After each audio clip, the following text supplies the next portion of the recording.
santuario celestial, donde está mi abogado intercesor, Jesucristo quien ministra allí por mí. Que mi oración ascienda ante tu altar, con incienso agradable a ti, Señor. Que mi vida entera tú puedas cambiar, por la gracia y la justicia de tu amor. Purifícame con la sangre del Cordero Redentor. Que la paz de Dios llene mi alma entera y mi corazón. Jesucristo mora en mí. Quiero hacer tu voluntad.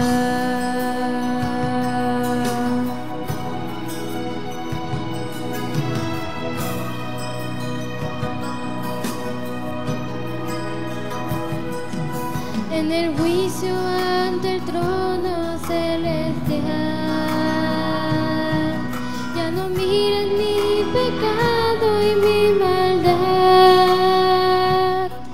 solo veas a Jesús en mi lugar, que me ayuda en mi gran necesidad. Que el perdón que solo tú me puedes dar, que me acepta y me ama como soy, me transforma por la gracia de Jesús, y tu ley en mi vivir pueda grabar. Purifícame con la sangre del Cordero Redentor. Que la paz de Dios llene mi alma entera y mi corazón. Jesucristo mora en mí. Quiero hacer tu voluntad. Purifícame con la sangre del Cordero Redentor. Que la paz de Dios llene mi alma entera y mi corazón. Jesucristo mora en mí. Quiero hacer tu voluntad. Jesucristo mora en mí. Quiero hacer tu voluntad. Amén.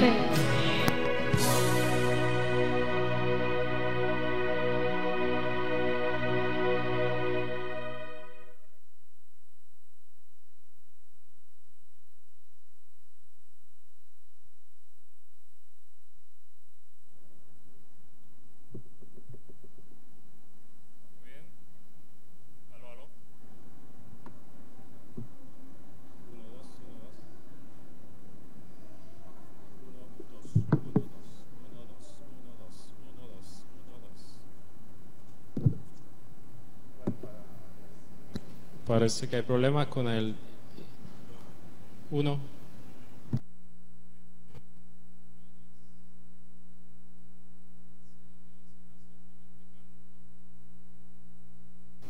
Teníamos especial para hoy, pero el Señor proveyó un especial que se adapta al tema de esta mañana, ¿verdad? Es mes de octubre. El mes de octubre es el mes de los adventistas, el 7º día. Y digo que es el mes de los adventistas del séptimo día porque en el mes de octubre de 1844 nació el movimiento adventista o la iglesia adventista en sus inicios, o el grupo de adventistas que quedaron después del 22 de octubre, el gran chasco. Esos fueron los inicios. Este mes se debiera utilizar para eso, para recordar de dónde venimos.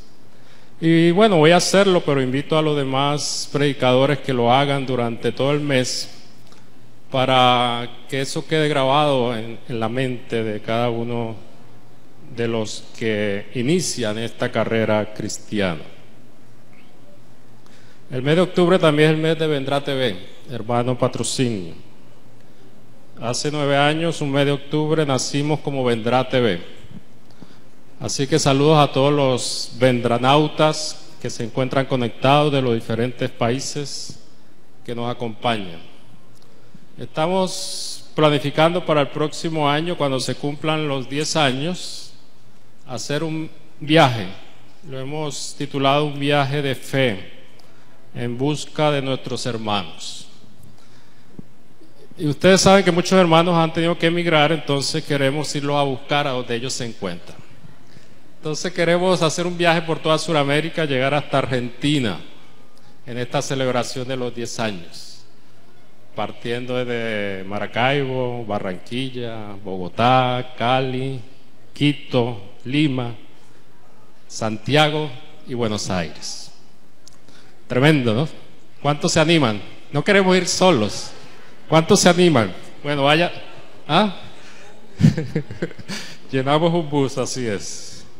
Entonces allí queremos estar. Así que los que nos están escuchando de esos países, por favor, pónganse en contacto con nosotros para que nos ayuden en la planificación de este viaje de fe. Muy bien, abramos nuestras Biblias. El capítulo 14 de Apocalipsis, versículo 6. Apocalipsis 14, 6. Vamos a orar. Padre Celestial, te damos gracias porque nos permites escudriñar en estos minutos las Escrituras. Al escudriñar el mensaje del primer ángel, te pedimos que tú seas nuestro maestro en esta mañana. En Cristo Jesús. Amén. El mensaje que se encuentra en Apocalipsis 14:6 es un mensaje netamente adventista. Ninguna otra iglesia lo predica, por lo menos no lo predican como aplicado a su teología. En realidad la iglesia adventista nació con este mensaje. Y antes de 1844, precisamente, pues aquellos que estaban estudiando las Escrituras vieron que algo tenía que suceder en 1844. El mensaje del primer ángel, que es donde nos vamos a concentrar en la mañana de hoy, en los minutos que nos quedan, dice así en el versículo 6, dice: vi a otro ángel que volaba por medio del cielo, que tenía el evangelio eterno para predicarlo a los que habitan en la tierra, a toda nación, raza, lengua y pueblo. Entonces aparece un ángel. En realidad el Apocalipsis está lleno de ángeles. El ángel es alguien que da ¿una qué? Un mensaje. El ángel da un mensaje. Y el Apocalipsis está lleno de mensajes para el pueblo de Dios. Pero en esta parte del Apocalipsis hay 3 ángeles. Hay 3 ángeles dando 3 mensajes, uno detrás del otro. Es importante estos mensajes triangélicos. Pero vamos a concentrarnos en el día de hoy en el primer ángel. Ya hablamos la vez pasada, cuando tuve la oportunidad de predicar hace algunos meses, de lo que significa el evangelio eterno. El hecho de que este primer ángel tenga el evangelio eterno nos enfatiza de que el evangelio no cambia, que cualquier iglesia, cualquiera de las 7 iglesias tenía o tiene que predicar el evangelio. Es lo principal. Y dijimos la vez pasada que el evangelio es importante predicarlo porque el evangelio es la única forma de poder salvar a las personas. Se predica para que las personas acepten el Evangelio y por medio del Evangelio se salven. Dijimos también, basados en 1 Corintios 15, que el Evangelio habla de una persona. Y esa persona no es Hugo Castro, no es Juan David Becerra, no es el pastor de la iglesia. El Evangelio habla de Jesús y de lo que hizo Jesús por nosotros cuando vino y nos visitó en esta tierra y estuvo con nosotros 33 años, ¿no? Y medio, creo que fue, o 33 años en esta tierra con nosotros. Eso es el Evangelio. Ahora bien, el mensaje continúa diciendo, en el versículo 7 decía a gran voz. No están pasando aquí las diapositivas para que la iglesia lo pueda leer, sino tienen que utilizar sus Biblias. Decía a gran voz, temed a Dios y darle gloria, porque la hora de su juicio es ¿qué? Ha llegado. Adorar el que hizo los cielos y la tierra y el mar y las fuentes de las aguas. Entonces allí está el mensaje. El mensaje del primer ángel es ese, ¿verdad? Temed a Dios y dale gloria, porque la hora de su juicio ha llegado. O sea que el mensaje del primer ángel anuncia un juicio, el juicio de Dios. Y eso fue lo que empezaron a investigar nuestros primeros padres de la fe, o sea, los pioneros. ¿Qué significaba todo esto que aparecía en el libro de Apocalipsis? Temed a Dios y dale gloria, porque la hora de su juicio ha llegado. Y adorad a aquel que hizo los cielos y la tierra y el mar y ¿qué? Y las fuentes de las aguas. En otras palabras, es un llamado también a la ¿qué? A la verdadera adoración a Dios. Y es importante esta parte final de ese mensaje, porque dice adorar a aquel que hizo los cielos y la tierra. O sea, nos lleva hasta el Génesis, a la creación, y nos conecta con el cuarto mandamiento, porque recuerden que el cuarto mandamiento, ¿qué dice? Acuérdate de ¿qué? Del día de reposo para santificarlo. 6 días trabajarás y harás toda tu obra, mas el séptimo día será sábado para tu Dios. No hagas en él obra alguna, ni tú, ni tu hijo, ni tu hija, etcétera. ¿Por qué? Porque en 6 días hizo Jehová ¿qué? Los cielos y la tierra, y descansó en el séptimo día. Entonces, el cuarto mandamiento nos lleva a la creación, y el mensaje del primer ángel nos lleva también a adorar al mismo Creador. Están conectados con el cuarto mandamiento. Ahora, ¿qué sucedió en 1844 o antes de 1844, cuando Guillermo Miller y otras personas empezaron a estudiar estas cosas? El mismo libro de Apocalipsis lo dice. Vayamos a Apocalipsis 10. Vamos a ver. Estoy usando una Biblia aquí en línea porque mis ojos ya no ven casi la letra de estas Biblias y mis lentes como que tampoco. Entonces, vayamos a Apocalipsis 10. Vamos a tener que ir más rápido por acá porque la tecnología está un poco lenta. Si lo tenemos allí, lo leemos. Apocalipsis 10.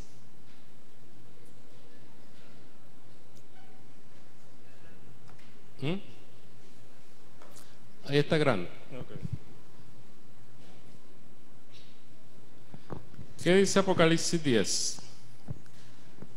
Vi descender del cielo a otro ángel fuerte envuelto en una nube. Un ángel. Les dije que Apocalipsis estaba lleno de ángeles. O sea que tiene un mensaje también este ángel. Con el arco iris sobre su cabeza, y su rostro era como el sol y sus pies como columnas de fuego. Hay mucho simbolismo en estos versículos, pero no vamos a poder detallar todo. Siguiente. Tenía en su mano un librito abierto y puso su pie derecho sobre el mar y el izquierdo sobre la tierra. El librito abierto es, ¿qué libro? A ver, a los adventistas del séptimo día. El libro de Daniel. Cuando Daniel escribió su libro, el profeta Daniel, a él le mandaron a cerrar el libro, a sellarlo. En Daniel 12:4 pueden encontrarlo. Era un libro sellado porque ese libro, o lo que contenía ese libro, iba a ser entendido en el tiempo del ¿qué? Del fin. Ahora, aquí dice que hay un librito abierto, o sea, ese libro ya está abierto en Apocalipsis. Porque Apocalipsis es la continuación de Daniel. Daniel cierra el libro y Apocalipsis ¿qué? Lo abre. Muy bien. Siguiente. Versículo 3. Y clamó a gran voz como ruge un león, y cuando hubo clamado 7 truenos emitieron sus voces. Versículo 4.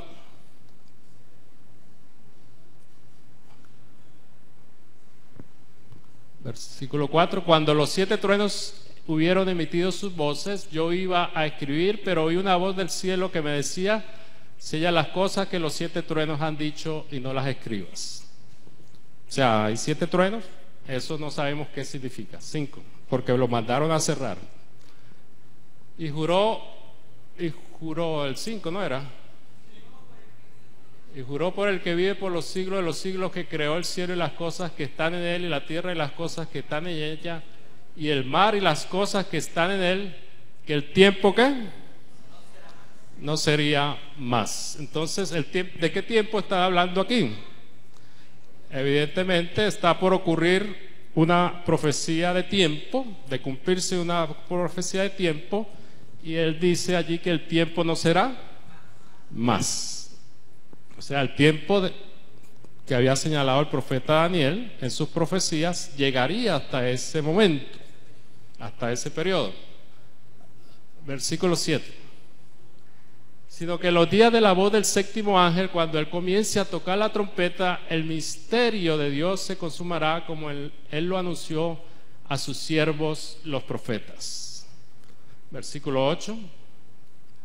La voz que oí del cielo habló otra vez conmigo y dijo, y esta es la parte importante: ve y toma el librito que está abierto en la mano del ángel que está en pie sobre el mar y sobre la tierra. Versículo 9. Y fui al ángel diciendo que me diese el librito. O sea, Juan va al ángel que tiene el librito abierto. Y él me dijo: toma y cómelo, y te amargará en el vientre, pero en tu boca será ¿qué? Dulce como la miel. Entonces tomé el librito de la mano del ángel y lo comí, y era dulce en mi boca como la miel, pero cuando lo hube comido, amargó ¿qué? Mi vientre. Hasta ahí llega. ¿O sigue? Y él me dijo: es necesario que profetices otra vez sobre muchos pueblos, naciones, lenguas y reyes. Entonces, ¿qué tenemos aquí? Tenemos inicialmente un ángel que tiene un librito abierto. Vamos a resumir lo que hemos leído. Ese librito abierto, ya dijimos que es el libro de Daniel, que es el único libro que aparece en la Biblia que está ¿qué? Sellado. A Daniel le dijo que lo sellara hasta el tiempo del fin. Por lo tanto, si el librito aparece aquí abierto, significa que ya ha llegado ¿qué? El tiempo del fin y el tiempo de interpretar lo que está escrito en ese libro, que es lo que empezó a ocurrir más o menos en los años anteriores a 1844. Ahora se le dice al profeta, en este caso el profeta Juan, que vaya y tome el libro y lo coma, y que al comerlo ese librito iba a ser muy sabroso, ¿verdad? Iba a ser dulce. ¿A cuánto le gusta el dulce?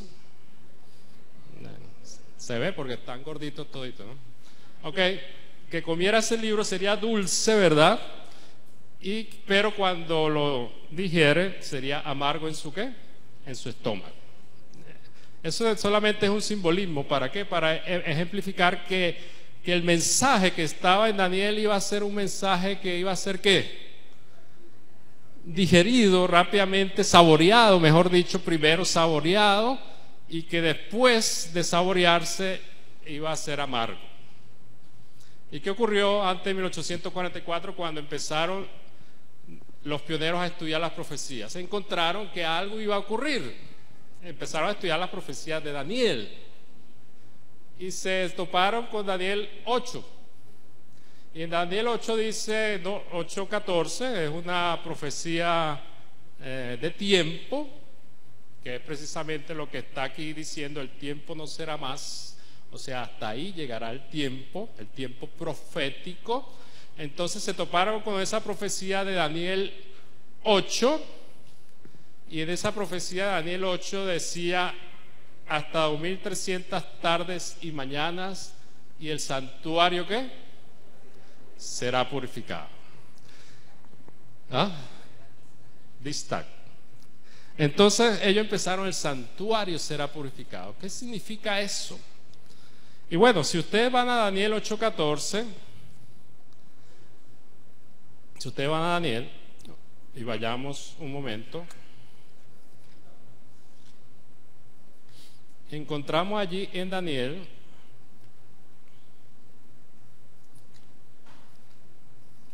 algunas escenas de juicio. Algunas escenas de juicio. Quizá vayamos a Daniel 7, no sé si está la gráfica de Daniel 7. Vayamos a Daniel 7 primero, porque es un antecedente importante. Vamos a ver si lo busco aquí.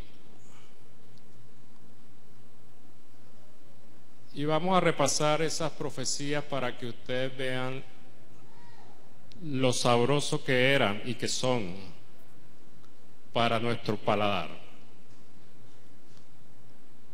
Daniel 7.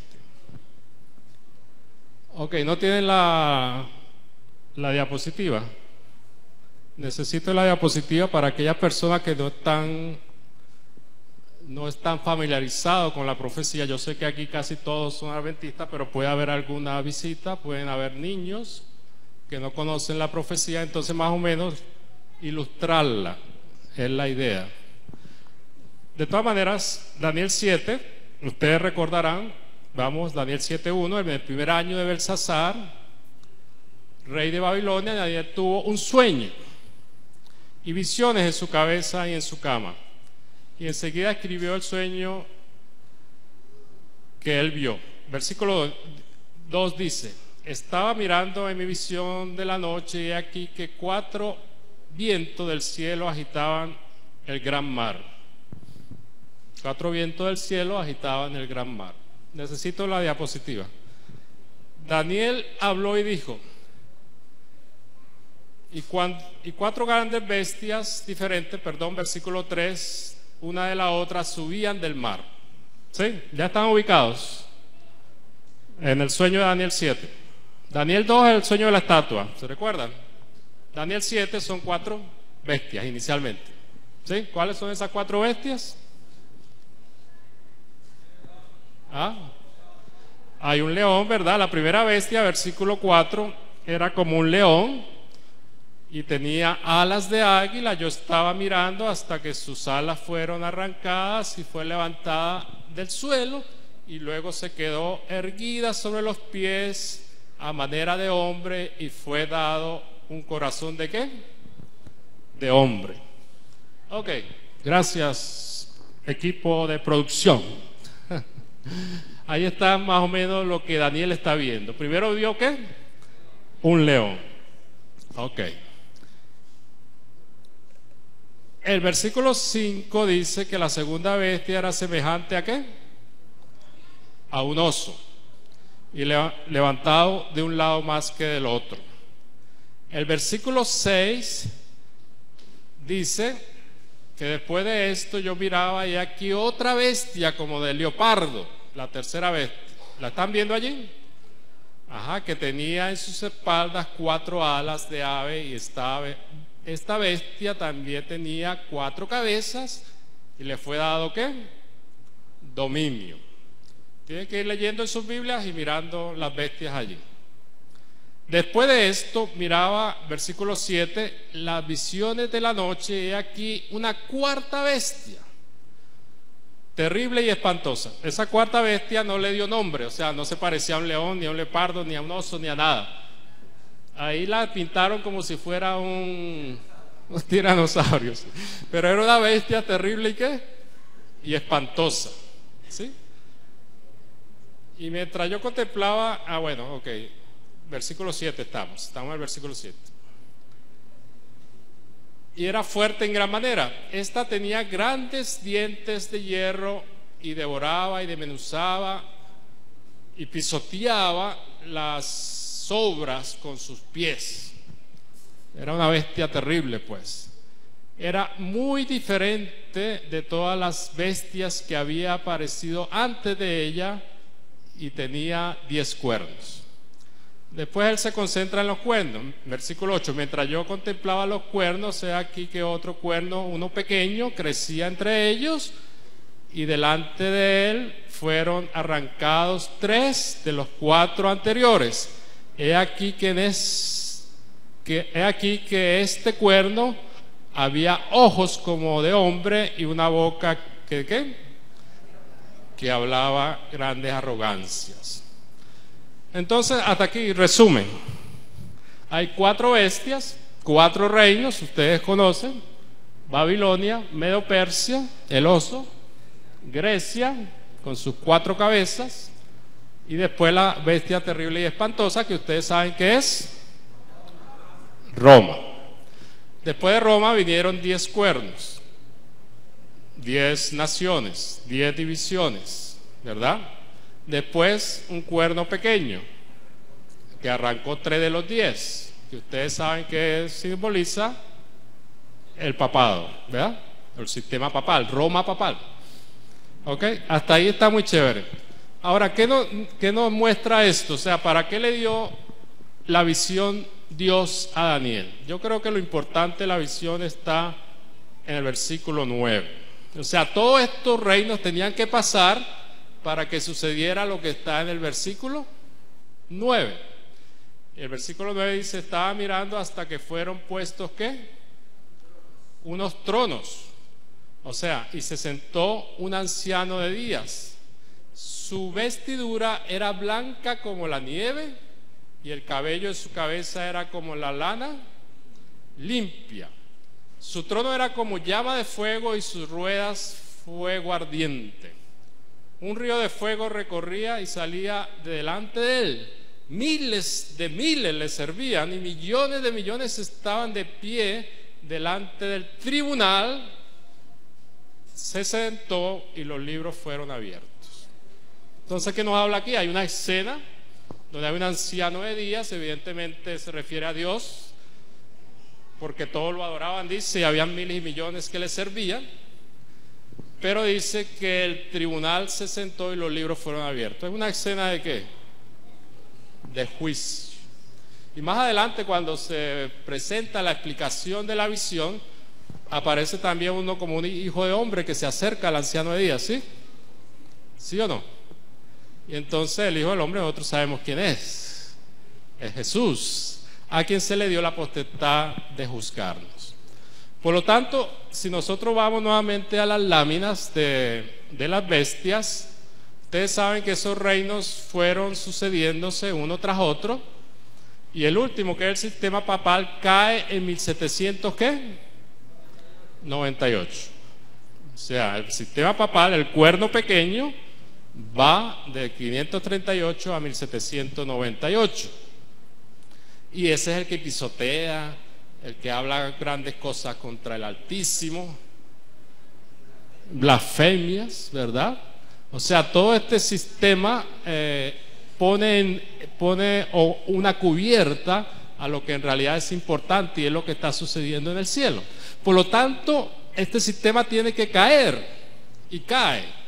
La profecía lo dice, tenía que caer. Duraría 1260 días o 3 años y medio, ¿verdad?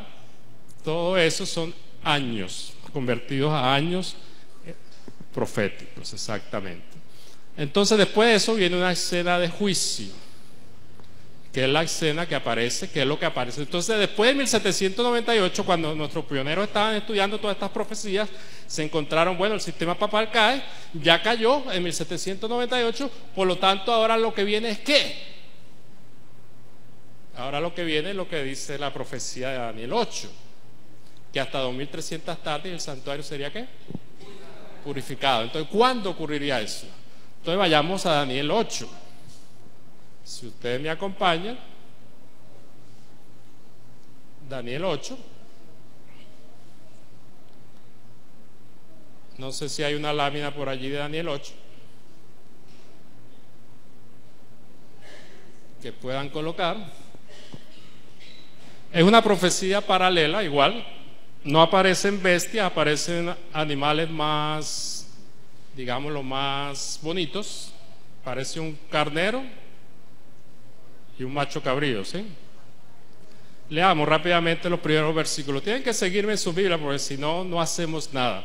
En el tercer año del reinado del rey Belsasar, esta profecía la tiene mucho después.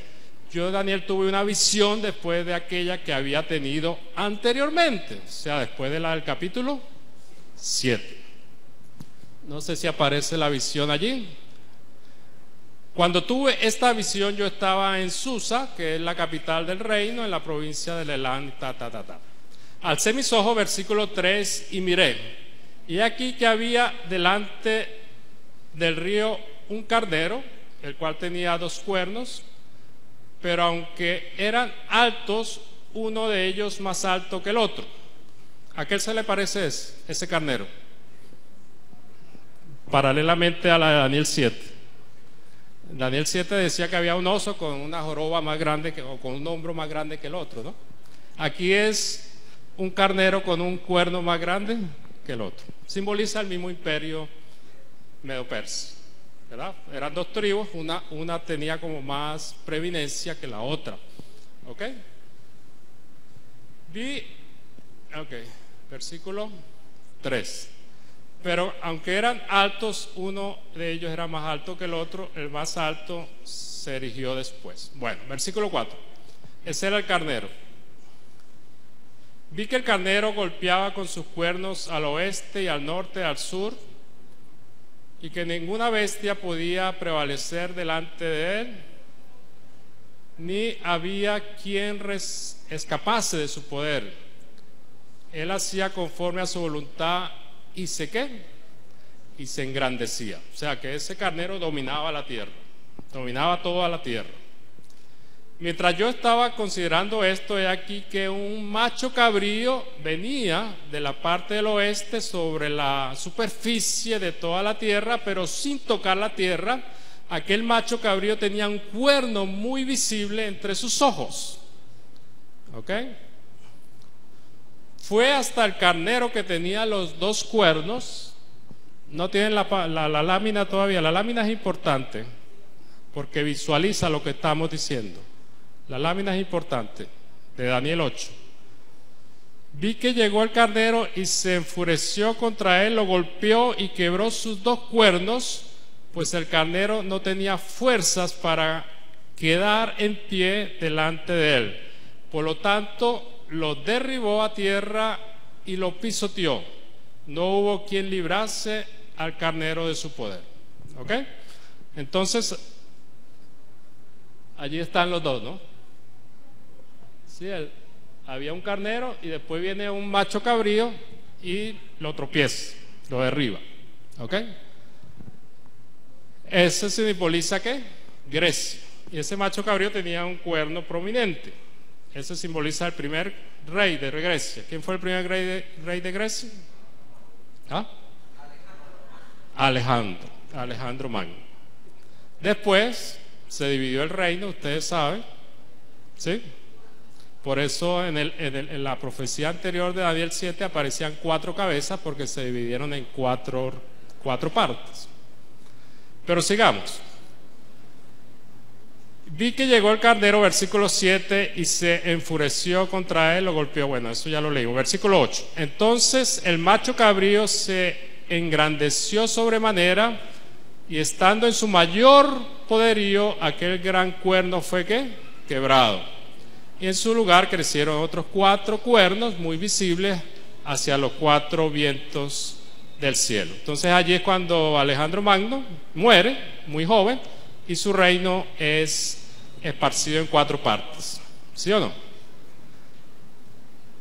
Y de uno de ellos salió un cuerno pequeño que creció mucho hacia el sur, hacia el este y hacia la tierra gloriosa. Se engrandeció hasta el ejército del cielo y echó por tierra parte del ejército de las estrellas y las pisoteó. Ya aquí está hablando de Roma, ¿sí?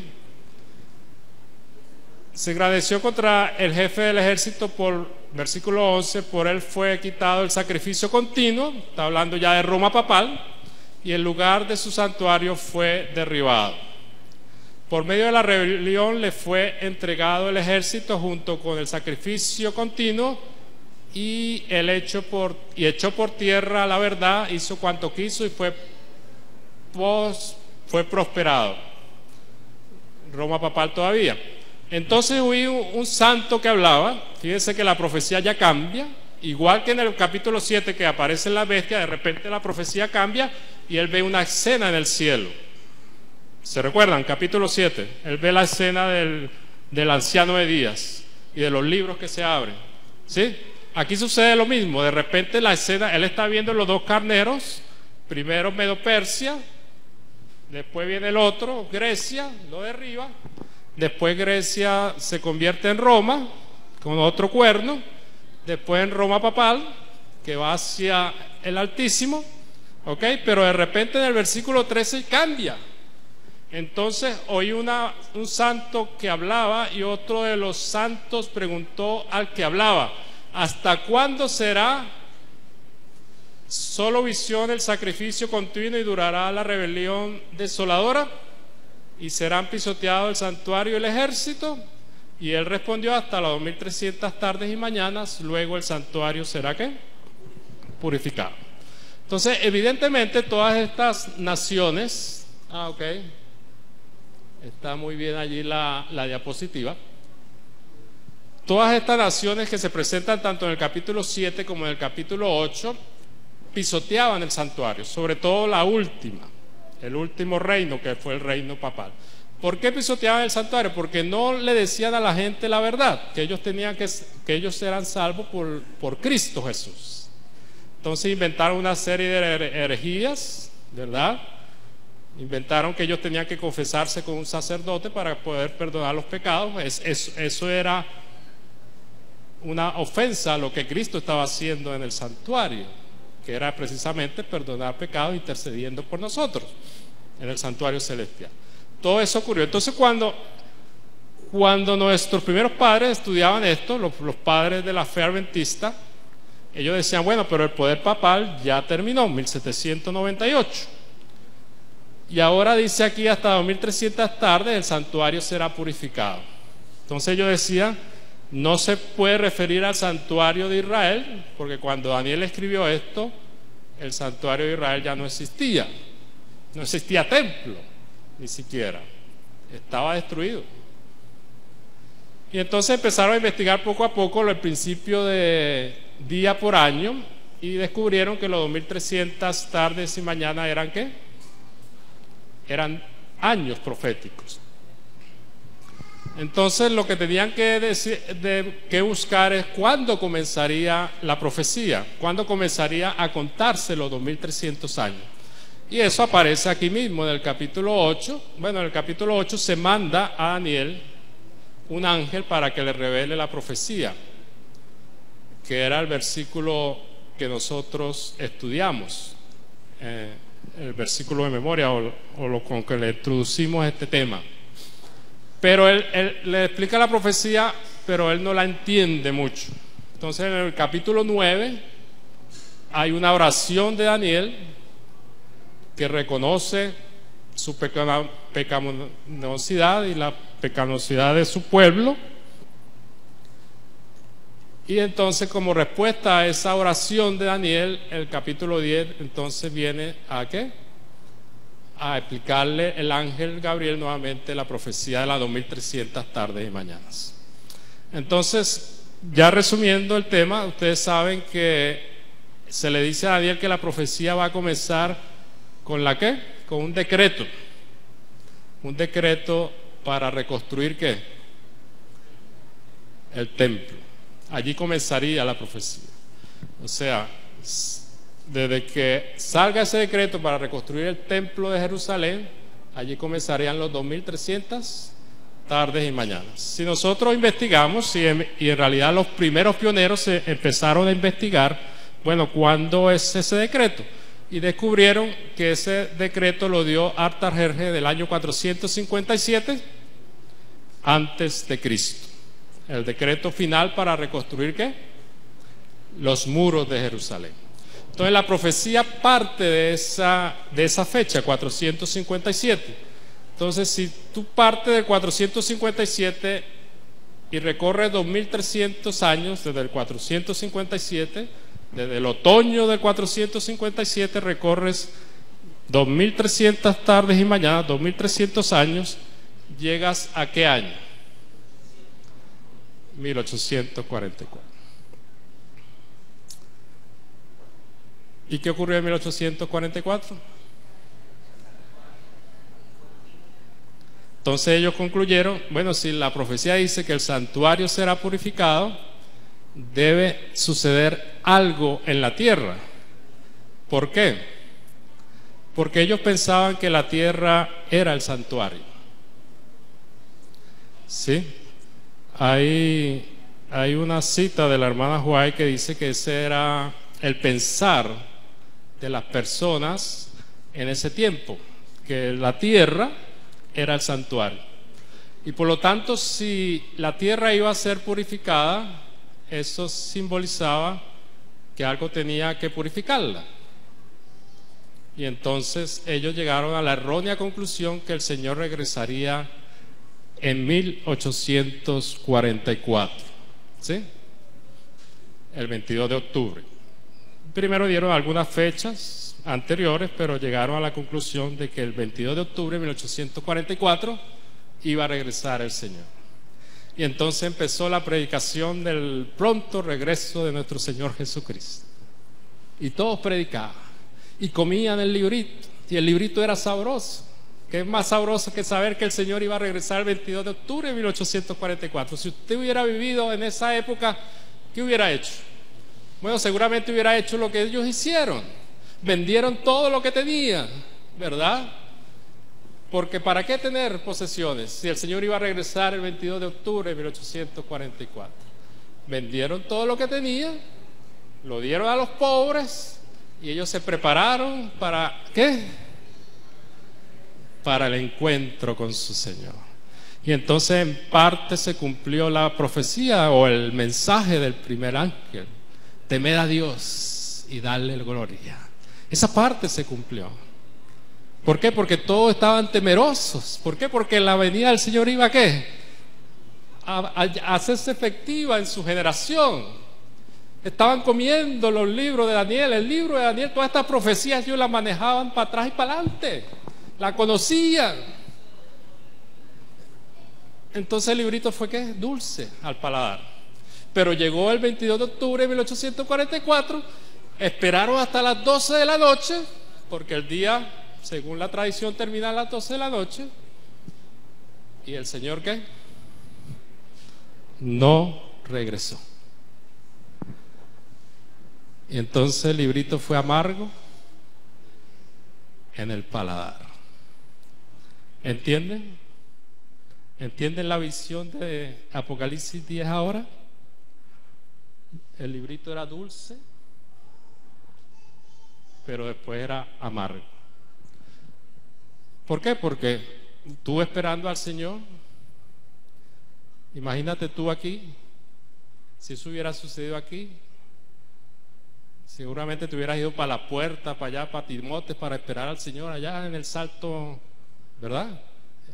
Dicen que subieron a las montañas, la historia lo registra, se vistieron de blanco, estaban preparados, pero el Señor no regresó en 1844. Entonces, ¿estaba equivocada la Biblia? ¿Estaba equivocada las profecías? No. Simplemente hubo una mala interpretación que ya estaba predicha en el capítulo 10 de Apocalipsis. Entonces, después de eso, el movimiento adventista que quedó empezó a estudiar las profecías. Empezó a estudiar las profecías bien, a ver qué era lo que había pasado. Y entonces comprendieron que hay un santuario, ¿qué? En el cielo. Y el santuario que tenía que ser purificado era el santuario, ¿qué? Celestial. Así como se purificaba el santuario terrenal cada año en el Yom Kippur, en el día de la expiación, en la fiesta del día de la expiación, el sacerdote entraba al lugar santísimo para hacer una purificación del santuario. En el cielo, Cristo iba a entrar en el lugar santísimo del santuario celestial, iba a haber una purificación simbólica del santuario al empezar el juicio. Por eso el ángel, el mensaje del primer ángel dice: temed a Dios y dale la gloria. ¿Por qué? Porque la hora de su juicio ha llegado. Y esa hora de su juicio llegó precisamente, o comenzó precisamente, el 22 de octubre de 1844. Amén. Sí, el Señor está allí desde esa época. Han pasado 174 años y el Señor sigue en el santuario celestial, en el lugar santísimo. Ahora, quizás muchos dicen: no, pero ¿cómo sabes tú que en el cielo hay un santuario? Porque esa es quizás alguna de las críticas que se hacen. Pero el libro de Hebreos habla de un santuario, y el mismo libro de Apocalipsis también habla de un santuario. Lastimosamente el tiempo ya se nos agotó, pero si ustedes leen el capítulo siguiente de Apocalipsis 10, o sea, Apocalipsis 11, coloque allí Apocalipsis 11, por favor.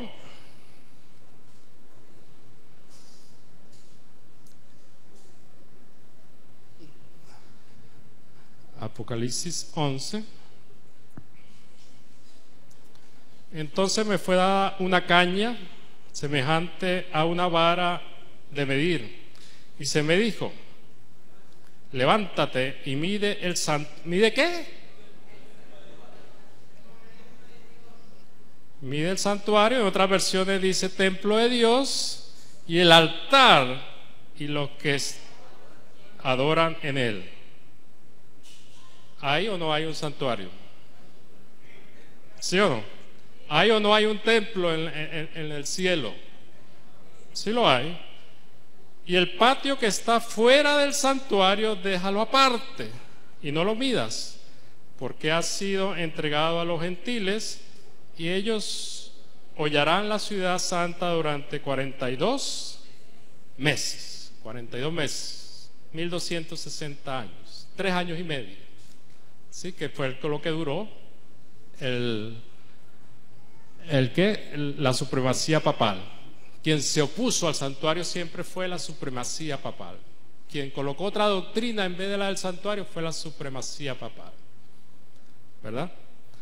Ahora, al final, este capítulo habla de los dos testigos del Antiguo y del Nuevo Testamento, pero al final del capítulo hay algo más interesante. Versículo 19, 11 y 19. Leámoslo todo y con esto terminamos. Y el templo de Dios, en otras versiones dice el santuario de Dios, fue abierto en el cielo. ¿Fue abierto dónde? En la tierra.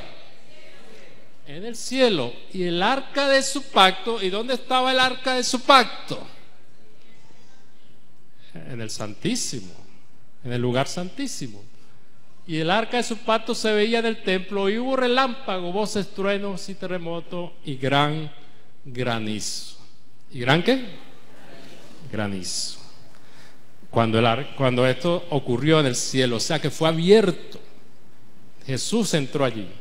Jesús está ministrando allí en el lugar santo, perdón, en el lugar santísimo, desde el 22 de octubre de 1844. Y está haciendo una labor, como el ángel lo dice, de juicio. La hora de su juicio ha llegado. ¿Y qué hacía el sacerdote el día del Yom Kippur, el día de la expiación? Bueno, era una hora de ¿qué? De juicio, porque los pecados eran borrados, ¿verdad? Si habían sido confesados, todos los pecados eran borrados, y borrón y cuenta nueva. Por eso es importante el himno del niño que cantó. No sé si está por allí, porque allí, ven para acá y lo cantas otra vez. Vamos a escuchar y con esto terminamos, y disculpen que les cambie el protocolo. Pero ahora, si ustedes escuchan el himno, ustedes lo entenderán, porque el himno habla de un santuario celestial y quién está allí en el santuario celestial, que no es más que Cristo Jesús, y está allí en una labor de juicio por cada uno de nosotros.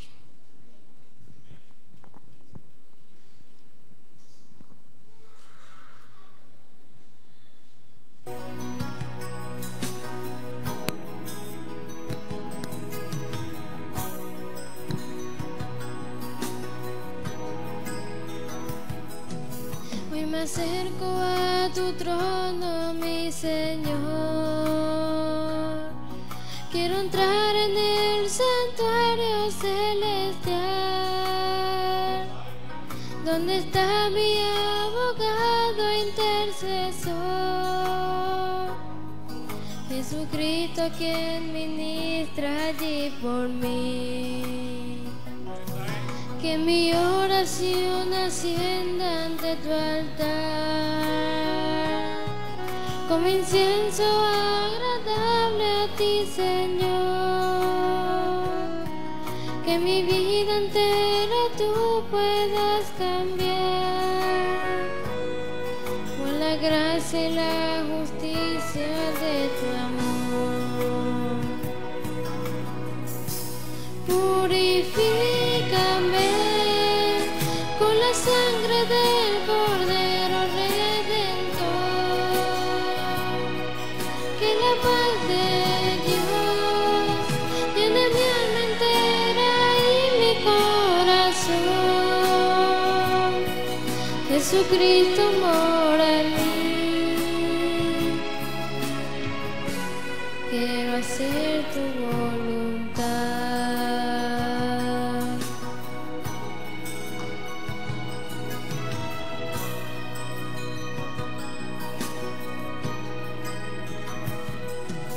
En el juicio ante el trono celestial, ya no miren mi pecado y mi maldad, solo veas a Jesús en mi lugar, que me ayuda en mi gran necesidad. El perdón que solo tú me puedes dar, que me acepta y me ama como soy, me transforma por la gracia de Jesús, y tu ley en mi vivir pueda grabar. Purifícame con la sangre del Cordero Redentor. Que la paz de Dios llene mi alma entera y mi corazón. Jesucristo mora en mí. Quiero hacer tu voluntad. Purifícame con la sangre del Cordero Redentor. Que la paz de Dios llene mi alma entera y mi corazón. Jesucristo mora en mí. Quiero hacer tu voluntad. Jesucristo mora en mí. Quiero hacer tu voluntad.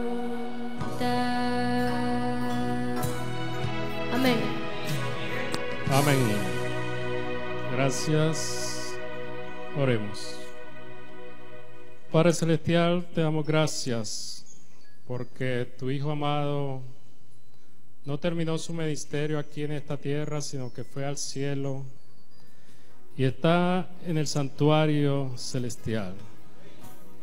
Desde el año 31, cuando Él ascendió, Él entró al lugar santo y allí estuvo durante 1813 años, intercediendo por nosotros, ofreciendo su sacrificio de sustitución por nosotros, abogando por nosotros. Y en 1844, el 22 de octubre, las profecías muestran que Cristo Jesús, nuestro sumo sacerdote, entró en el lugar santísimo. Y según el mensaje del primer ángel, que es el mensaje con el cual comenzó esta iglesia a predicar, allí comenzó la hora de su juicio, el juicio investigador, en el cual nosotros debemos estar listos al llamado de nuestros nombres y confiar en los méritos de Cristo Jesús para nuestra salvación. Allí se encuentra nuestro hermano mayor, Cristo Jesús, en estos momentos. No sabremos cuándo saldrá de allí, pero mientras permanezca allí hay esperanza para este mundo. Mientras permanezca allí hay esperanza de salvación para cada uno de nosotros. Haz que podamos llevar este mensaje a todo el mundo. Que tu iglesia reunida en estos momentos en Estados Unidos, en el concilio anual de otoño, pueda en estos momentos hacer propio el mensaje del primer ángel. Y los líderes allí reunidos puedan salir a incentivar a sus iglesias a proclamar este mensaje nuevamente, porque todavía se puede hacer. Gracias por escogernos como pueblo adventista del séptimo día entre los pueblos del mundo para que podamos predicar este mensaje. Que no podamos o que no hagamos como Jonás, que se le pidió predicar a Nínive y se fue a predicar a otro lugar. Que podamos predicar, oh Padre, el mensaje que tú nos has dejado para predicar. Y ese mensaje es el mensaje de los tres ángeles. Es el mensaje de salvación. Es el evangelio eterno. Que podamos salir de aquí con tu bendición. Te lo pedimos en el nombre de Cristo.